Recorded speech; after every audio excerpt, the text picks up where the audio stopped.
quand Brigitte Macron fait revenir Carla Bruni Sarkozy et Valérie Trierweiler à l'Elysée.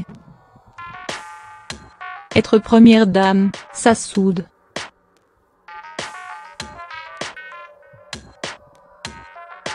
Brigitte Macron est actuellement la locataire de l'Elysée, à la fois épouse, conseillère, confidente et soutien sans faille du chef de l'État. Un rôle sous les ors de la République d'une vie, qui ne s'oublie pas.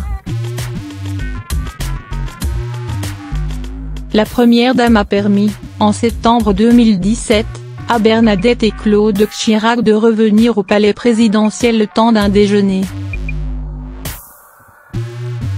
Une invitation pleine d'attention pour l'épouse de Jacques Chirac, qui a eu des retrouvailles émues durant 45 minutes avec les lingères, fleuristes, cuisiniers, huissiers, et autres membres du personnel qu'elle a connu, comme l'expliquait alors Le Parisien. Jeudi 24 janvier, la première dame réitère ce déjeuner à l'Elysée plein de nostalgie, cette fois-ci avec Carla Bruni Sarkozy et Valérie Trierweiler, comme le révèle ce mercredi. Selon l'entourage de Brigitte Macron, il s'agit d'une invitation dans le même esprit que celle de Bernadette Chirac, précise la chaîne. Au programme, donc, émouvante retrouvaille avec le personnel du château et pleine d'attention spéciale à l'égard des deux anciennes locataires des lieux. Vous êtes une battante.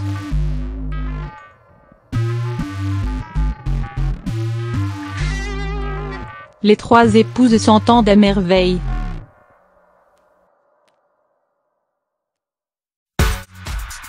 Valérie Trierweiler avait interviewé Carla Bruni Sarkozy pour un hors-série Paris Match consacré aux années 2000 fin 2018, elle avait eu un mot tendre à l'égard de la journaliste, séparée de François Hollande en plein quinquennat après la révélation dans la presse de sa liaison avec Julie Gaillet. J'admire la force qui est la vôtre d'avoir surmonté l'ouragan qui vous est tombé dessus. Peu de femmes auraient tenu le coup comme vous l'avez fait, peu de femmes auraient su tourner la page comme vous l'avez fait. Vous êtes une battante et vous êtes une vraie amoureuse, encensait la chanteuse et ancien mannequin. Dans ce rôle sous les feux de la rampe, Brigitte Macron a su écouter les conseils et tirer les leçons des erreurs de ses prédécesseuses. Comme Carla Bruni Sarkozy, elle surveille le régime de son mari, tentant de calmer ses fringales et lui suggérant les meilleurs choix alimentaires pour sa santé. Du passage au palais présidentiel de Valérie Trierweiler, et notamment du fâcheux épisode du toit assassin, elle a compris qu'il était préférable qu'elle reste en retrait, qu'elle garde une certaine discrétion en public sur ses opinions.